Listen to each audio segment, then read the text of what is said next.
Class 10 এর ছাত্রছাত্রীরা, আজকে আমি তোমাদের আরও কিছু অঙ্ক করাবো ত্রিকোণমিতির অবজেক্টিভ ম্যাথসের উপরে, অর্থাৎ সংক্ষিপ্ত উত্তরভিত্তিক প্রশ্নাবলীর উপরে আমি আজকে করাবো। আজকের ভিডিও এটাই। আর লাস্ট ভিডিওতে আমি এই ত্রিকোণমিতিক অনুপাত এবং অভেদাবলী, এই যে চ্যাপ্টারটা রয়েছে তোমাদের বইয়ে, সম্ভবত সেকেন্ড চ্যাপ্টার এটা, তার থেকে বেশ কিছু অঙ্ক করিয়েছিলাম। আজকে আমি আবার পরবর্তী অঙ্কগুলো করাচ্ছি। এটা আমার হচ্ছে পার্ট 2 ভিডিও ত্রিকোণমিতিক অনুপাত অর্থাৎ ট্রিগোনোমেট্রিক রেশিওর ওপরে। ঠিক আছে, তাহলে শুরু করছি। আর বলে রাখি, আজকে যে অঙ্কগুলো করাচ্ছি প্রত্যেকটা অঙ্কই কিন্তু মাধ্যমিক পরীক্ষাতে এসেছিল।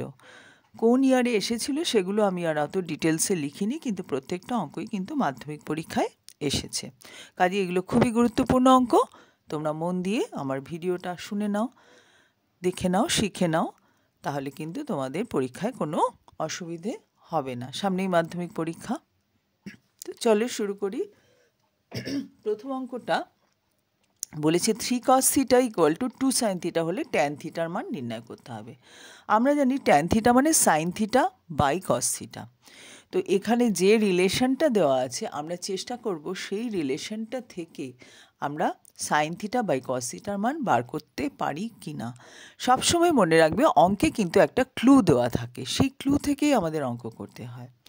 তো আমাদের যে ক্লুটা দেওয়া আছে সেটাকেই কাজে লাগাবো। দেখো, এখান থেকে আমরা যদি বাদিকে ডান দিকে রয়েছে ধরো সাইন থিটা, এবার কস থিটা দিয়ে যদি ভাগ করে দিই, ঠিক আছে, তাহলে কি হয়ে যাবে, ডান দিকে হচ্ছে sine theta by cos theta. আর এবারে 2 দিয়ে যদি 3কে ভাগ করে দিই তাহলে হয়ে যাবে 3/2। সেটাকে আমরা আবার পক্ষান্তর করে এটাকে বাদিকে লিখেছি, ডান দিকে লিখলেও ক্ষতি ছিল না, যাই হোক। তো তাহলে আমরা পেয়ে গেলাম sine theta by cos theta equal to 3/2।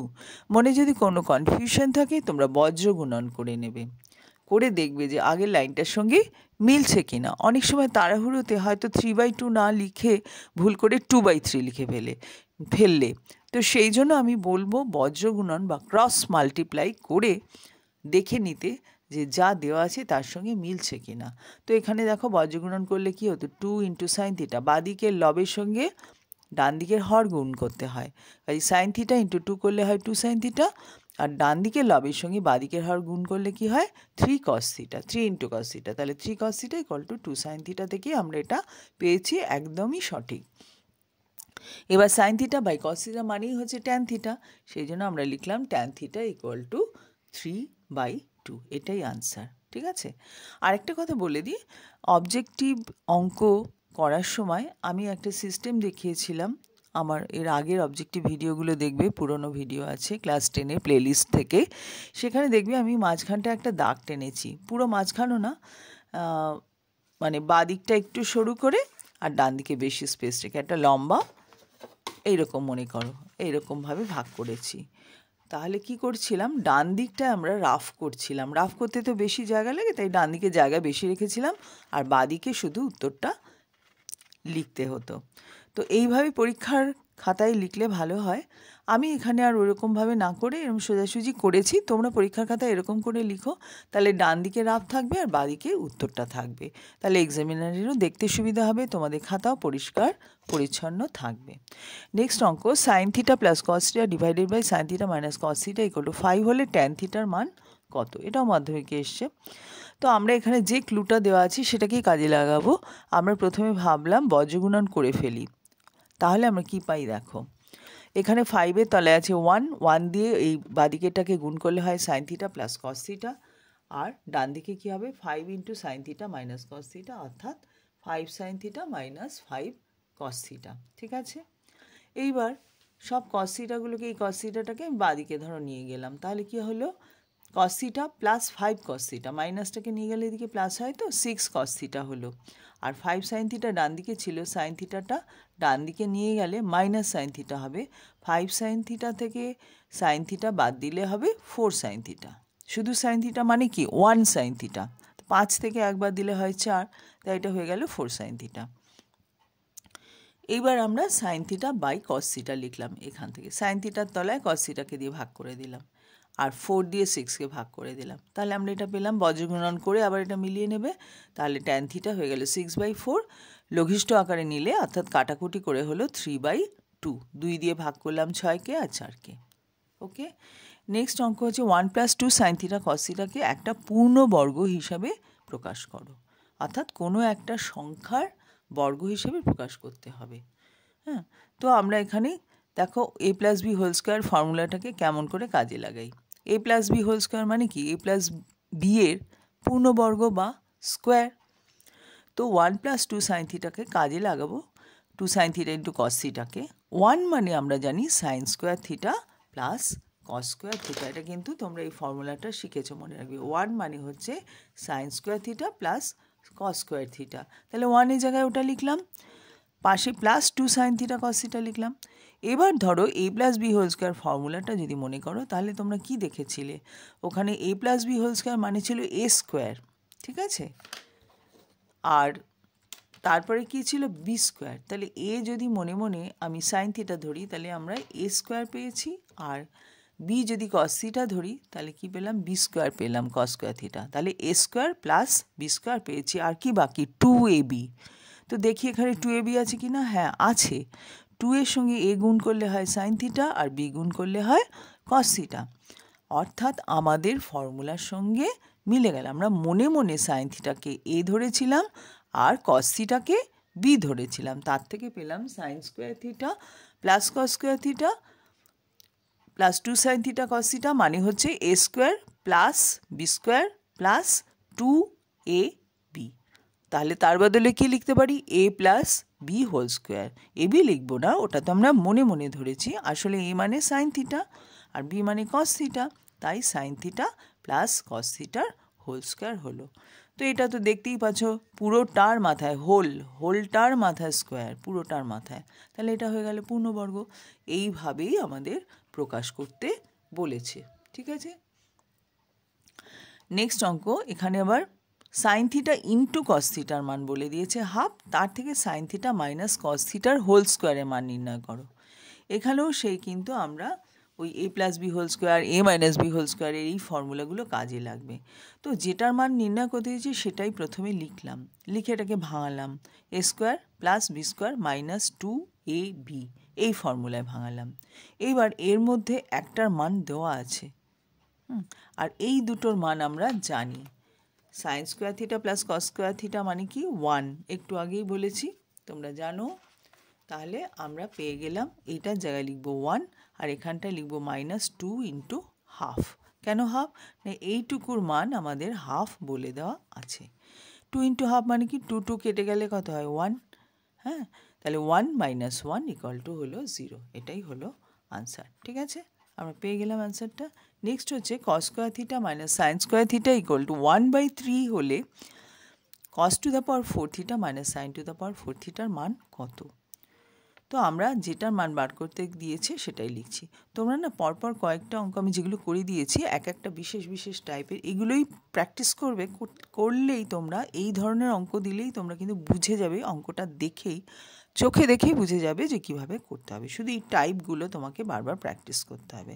তখন দেখলে এখানে যেমন cos 4 থিটা মানে sin 4 থিটা দিয়েছে, তা না দিয়ে অন্য কিছুও দিতে পারতো। তো তোমরা টেকনিকটা শিখে যাবে। আচ্ছা, এটা লিখলাম, লিখে সমান cos টু দ্য পাওয়ার 4 থিটাকে কী লিখতে পারি, cos স্কোয়ার থিটার হোল স্কোয়ার। স্কোয়ারের স্কোয়ার মানে 4 হয়। যেমন তোমাকে যদি বলে a টু দ্য পাওয়ার 4 মানে কি, তুমি a টু দ্য পাওয়ার 4কে কী লিখতে পারো, a স্কোয়ারের স্কোয়ার, ঠিক আছে, পাওয়ারের পাওয়ার তো গুণ হয়, তাহলে a স্কোয়ারের হোল স্কোয়ার লিখতে পারো। এখানেও সেই রকম cos স্কোয়ার থিটার হোল স্কোয়ার করে আমাদের cos to the power 4 theta হলো, এরকমভাবে এটাও। এইবার আমরা a square minus B square ফর্মুলাটাকে কাজে লাগাবো। আমরা দেখতে পাচ্ছি একটা পুরো জিনিসের স্কোয়ার মাইনাস, জিনিস মানে রাশি, একটা রাশির স্কোয়ার মাইনাস আরেকটা রাশির স্কোয়ার, অর্থাৎ a স্কোয়ার মাইনাস বির স্কোয়ার, অর্থাৎ a হচ্ছে cos স্কোয়ার থিটা আর b হচ্ছে সাইন স্কোয়ার থিটা।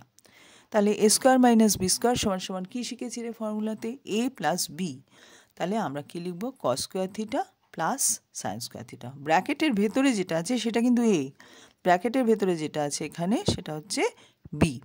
তাহলে cos square theta plus sign square theta into cos square theta minus sine square theta, ঠিক আছে। এভাবে লিখলাম। কেন লিখলাম প্রশ্নটা তোমাদের মনে থাকবে। কেন লিখবো না, খুবই সহজ। Sign square theta plus cos square থিটার মানটা তো জানাই আছে, কাজে এটা যদি আমি কাজে লাগাতে পারি অন্যটাও হয়তো দেখো পেয়ে যাব। দেখো এখানে আমাদের দেওয়া আছে এই মানটা, তাহলে উত্তরটা কি হলো 1/1/3। ঠিক আছে, এই কারণেই কিন্তু আমরা এইখান থেকে শুরু করলাম। অঙ্কের কায়দাটা দেখো, আমাদের তো এই জিনিসটাকে কাজে লাগাতে হবে। এই যে ভ্যালুটা দেওয়া আছে, মানটা দেওয়া আছে, এটা কাজে লাগাতে হবে, সেই জন্য আমরা এখান থেকে শুরু করলাম। নেক্সট অঙ্ক দেখো, cosec theta plus cot theta equal to 2 হলে কোসেক থিটা মাইনাস কট থিটার মান কত? এখানেও আমরা যা মান বার করতে পেরেছি সেটা লিখলাম, কারণ এটাকে কাজে লাগাতে হবে যে মানটা দেওয়া আছে। এবার লব আর হরকে আমি cosec theta plus cot theta দিয়ে গুণ করছি। গুণ করলে উপরে কি পাচ্ছি? Cosec square theta minus cot square theta. ঠিক আছে, এখানে কি ছিল? কোসেক থিটা মাইনাস কট থিটা, তার পাশে cosec theta plus cot theta দিয়ে গুণ করছি, তাহলে এ স্কোয়ার মাইনাস বি স্কোয়ার ফর্মুলায় পড়ে গেল। এ মাইনাস বি ইন্টু এ প্লাস বি পাশে লিখেছি। এবার ওপরে গুণ করেছি বলে নিচেও করতে হয়, তাই নিচেও cosec theta plus cot theta গুণ করেছি। তাহলে ওপরের মানটা আমার জানাই আছে ফর্মুলা থেকে, যে cosec square theta minus cot square theta সমান সমান হচ্ছে 1, আর নিচের মানটা আমাদের দেওয়া আছে, কোসেক থিটা প্লাস কট থিটার মানটা দেওয়া আছে। তাহলে হয়ে গেল আনসার 1/2। সবসময় যে মানটা দেওয়া আছে সেই মানটাকে কাজে লাগিয়ে আমাদের অঙ্কটা করতে হবে, এটা মাথায় রাখবো। কিন্তু আমাদের দেওয়া ছিল প্লাস মানটা, আর এখানে মাইনাস কোসেক থিটা মাইনাস কট থিটার মান বার করতে বলেছিল। সেই জন্য আমরা কি করলাম, এই cosec theta plus cot theta দিয়ে ওপরে নিচে গুণ করলাম, যাতে নিচে এটা আসলে এই মানটা চট করে বসিয়ে দিতে পারি। আর এটা তো ফর্মুলা থেকেই 1 চলে এসেছিল। ঠিক আছে, পরের অঙ্কটা দেখো, একটা ধনাত্মক কোণ সূক্ষ্মকোণ থিটা একটা ধনাত্মক সূক্ষ্মকোণ, আর সাইন থিটা হচ্ছে 3/5, তাহলে কস থিটা কত? এটা একদম ইজি, তোমরা ফর্মুলা জানো। কস স্কোয়ার থিটা মানে হচ্ছে 1 মাইনাস সাইন স্কোয়ার থিটা। কোথা থেকে এসছে ফর্মুলাটা? না, sign square theta plus cos square theta equal two 1, ওখান থেকে এসছে যে সাইন স্কোয়ার থিটা মানে 1 মাইনাস কস স্কোয়ার থিটা, আবার কস স্কোয়ার থিটা মানে হচ্ছে 1 মাইনাস সাইন স্কোয়ার থিটা। তো আমরা লিখলাম, মানটা বসিয়ে দিলাম। সাইন থিটার মান 3/5, তাহলে স্কোয়ার করলে হয় 9/25, 3-এর বর্গ হচ্ছে 9, 5-এর বর্গ হচ্ছে 25, তাহলে এটা বিয়োগ করে হলো 16/25। তাহলে কস থিটা কী হবে? এটার বর্গ ও মূল করতে হবে, এটা তো কস স্কোয়ার থিটার মান। কস স্কোয়ার থিটা থেকে কস থিটা পেতে গেলে তার বর্গমূল করতে হয়। বাঁ দিকটা যদি বর্গমূল করে কস থিটা পাই, ডান দিকটাও আমাদের বর্গমূল করতে হবে। বর্গমূল করে পেলাম 4/5। এবার তুমি একটা প্রশ্ন করতে পারো, যেটা +4/5 কেন শুধু? -4/5ও তো হয়। বর্গমূল করলে আমরা তো প্লাস আর মাইনাস দুটো মানই পাই। তো এখানে কেন হলো না? এখানে বলে দিয়েছে অঙ্কের শুরুতেই যে থিটা হচ্ছে ধনাত্মক সূক্ষ্মকোণ। আর তোমরা দেখবে ট্রিকোনোমেট্রির প্রথম চ্যাপ্টারে প্রথম দিকেই বলা আছে যে থিটা যদি ধনাত্মক সূক্ষ্মকোণ হয় তাহলে প্রত্যেকটা কোণানুপাত, অর্থাৎ সাইন থিটা, কস থিটা, ট্যান থিটা, এগুলোর মান কিন্তু ধনাত্মক হয়, ঋণাত্মক হয় না। এটা কিন্তু বইতে লেখা আছে। এছাড়া আমি পার্ট 1 ভিডিওটা এই চ্যাপ্টারের উপরে, এর আগের ভিডিও, লাস্ট ভিডিওতে কিন্তু প্রথম দিকে সুন্দর করে লিখে দিয়েছি। ঠিক আছে, তোমরা যারা আগের ভিডিওটা দেখোনি তোমরা একটু পার্ট 1 ভিডিওটা দেখে নিও। নেক্সট আমরা চলে যাচ্ছি tan square theta plus cot square theta equal two 10/3 হলে ট্যান থিটা মাইনাস কট থিটার মান কত? এখানেও বলে দিয়েছে থিটা হচ্ছে সূক্ষ্মকোণ। তো আমাদের যা মান বার করতে হবে তার হোল স্কোয়ার লিখলাম। তার কারণ হচ্ছে এখানে মানটা দেওয়া আছে, দেখো কি মান দেওয়া আছে, এটা ফলো করবে। এখানে বলা আছে tan square theta plus cot square theta, তাহলে এটার বর্গ করলে আমি তো tan square theta plus cot square theta পাবো, কেননা a মাইনাস বি হোল স্কোয়ারের ফর্মুলায়। তো পেয়ে আমরা লিখলাম a square plus B square minus 2ab, এই ফর্মুলায় লিখলাম। লিখে এটা পেয়েছি। এবার এই দুটোর জায়গায় 10/3 বসিয়ে দিয়েছি, আর এখানে tan theta into cot theta মানে হচ্ছে 1, কেন না কট থিটা মানে হচ্ছে 1/tan থিটা, তাই এই দুটো কাটাকুটি হয়ে গেল। তাহলে 2 × 1 মানে 2, অর্থাৎ আনসারটা হচ্ছে 10/3 মাইনাস 2 করে এটা পেলাম। এইবার ট্যান থিটা মাইনাস কট থিটার মান বার করতে হবে, এটা তার হোল স্কোয়ারের মান ছিল, তাই 4/3 এর বর্গমূল করতে হলো। বর্গমূল করে আমরা +- 2/√3 পেয়েছি।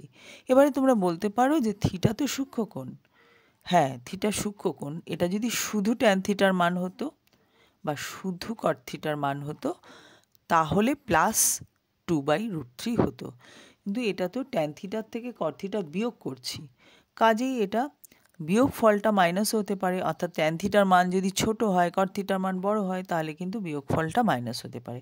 সেই জন্য কিন্তু এখানে আনসার হচ্ছে প্লাস এবং মাইনাস, এটা খুব ভালো করে খেয়াল করো, যেহেতু এটা ট্যান থিটা মাইনাস কট থিটা। শুধু যদি ট্যান থিটার মান হতো তাহলে আমাদের লিখতে হতো +2/√3, ঠিক আছে। নেক্সট হচ্ছে সেক থিটা = 5/4, আর থিটা একটা ধনাত্মক সূক্ষ্মকোণ, কোসেক থিটার মান নির্ণয় করো। সেক থিটা থেকে আমরা পাই কস থিটা মানে হচ্ছে 1/sec থিটা, উল্টে গেল তাহলে এটা হয়ে গেল 4/5, এটা থেকে এটা পেলাম।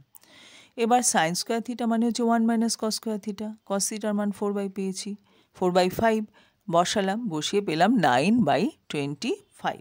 তাহলে সাইন থিটা করলো কী হবে, √ওভার মানে বর্গমূল 9/25-এর 9/25-এর বর্গমূল করে আমরা প্লাস মানটাই শুধু নেব, +3/5 হবে, এটা মাথায় রাখবে। কেন না সাইন থিটার মান ধনাত্মক হবে, যেহেতু থিটা ধনাত্মক সূক্ষ্ম কোণ, শুধু সাইন থিটা আছে, এর সঙ্গে কোনো যোগ বিয়োগ করে অন্য কোনো কোণানুপাত cos theta tan theta etcetera নেই, ঠিক আছে। নেক্সট হচ্ছে কস থিটা = হচ্ছে এটা, তার থেকে ট্যান থিটার মান বার করো, ঠিক আছে। তো কস থিটা থেকে সেক থিটার মান বার করা খুব সোজা, কেননা সেক থিটা মানে হচ্ছে 1/cos থিটা, তার মানে এটাকে এই মানটাকে উল্টে দেব, দিলাম উল্টে। এবার এটা স্কোয়ার করছি, স্কোয়ার করলে কি হবে, এই বর্গমূলটার স্কোয়ার মানে বর্গমূলের চিহ্নটা উঠে গিয়ে এই সাইনটা হবে, এই সংখ্যাটা হবে, তাই সংখ্যাটা হলো, আর নিচে পি এর স্কোয়ার হয়ে হলো p², ঠিক আছে। পুরোটার তো স্কোয়ার করতে হবে, লবটার স্কোয়ার করলে এটা পাচ্ছি, আর হরের স্কোয়ার করলে p² পাচ্ছি। এবারে সেক স্কোয়ার থিটার মান জানা আছে, এখান থেকে আমরা ট্যান স্কোয়ার থিটার মান বার করতে পারবো। ট্যান স্কোয়ার থিটার মান মানে কি, sec square theta -1। Sec square থিটার মান এইটা পেয়েছি, লিখলাম, তার থেকে 1 বিয়োগ করলাম। এবার ভগ্নাংশের বিয়োগের নিয়ম অনুযায়ী p² এখানে লসাগু হয়েছে, তাই এখানে -p² হলো। 1-এর তাহলে 1 থাকে, তো 1 দিয়ে p²কে ভাগ করলে হয় p², তাই জন্য p² দিয়ে 1কে গুণ করলে হচ্ছে উপরে p²। তো এবার এটা আর এটা কাটলাম, উপরে পেলাম q², নিচে পেলাম p²। এটা হলো কার মান, ট্যান স্কোয়ার থিটার মান। এবার এখান থেকে ট্যান থিটার মান বার করতে হবে, অর্থাৎ বর্গমূল করতে হবে। তো আমরা বর্গমূল করলাম, করে আমরা পেয়েছি +-q/p। এখানেও প্রশ্ন হতে পারে যে কেন প্লাস মাইনাস দুটোই হলো, তার কারণ এখানে কিন্তু কিছু বলে দেয়নি যে থিটা কি ধনাত্মক সূক্ষ্মকোণ। যদি থিটা ধনাত্মক সূক্ষ্মকোণ বলতো তাহলে শুধু তুমি প্লাস মানটা লিখতে, আর এখানে যেহেতু কিছুই বলে দেয়নি তুমি প্লাস মাইনাস দুটোই লিখবে, ঠিক আছে। আশা করি বুঝতে পারলে। ওই ব্যাপারটা মাথায় রেখো যে থিটা ধনাত্মক সূক্ষ্মকোণ হলে সাইন থিটা, কস থিটা, ট্যান থিটা, এদের উল্টোগুলো সেক থিটা, এগুলো সমস্তই কোসেক থিটা, সব কিন্তু ধনাত্মক মান হবে। বর্গমূল করলে কিন্তু ঋণাত্মক মানটা আমরা নেব না, আর যদি না বলা থাকে তাহলে দুটোই আমরা লিখতে পারি। আশা করি তোমরা বুঝতে পারলে। না বুঝতে পারলে ভিডিওটা বারবার চালাবে, তাহলে কিন্তু তোমরা দেখতে পারবে, বুঝে নিতে সুবিধা হবে, আর প্র্যাকটিস করবে অঙ্কগুলো। প্রথমেই বুঝে নিয়ে নিজেরা না দেখে প্র্যাকটিস করবে। এই টাইপের কটা অঙ্কই যদি তোমরা মাথায় রাখো তাহলে এই চ্যাপ্টারে অঙ্ক করতে তোমাদের কিন্তু অসুবিধা হবে না। শুধু অবজেক্টিভ না, একটু বড় অঙ্ক যেগুলো 3 নম্বরের অঙ্ক থাকে সেগুলোও কিন্তু তোমরা করতে পারবে। তোমাদের টেস্ট পরীক্ষা বা মাধ্যমিক পরীক্ষার জন্য আমার অনেক শুভেচ্ছা রইল। Thank you.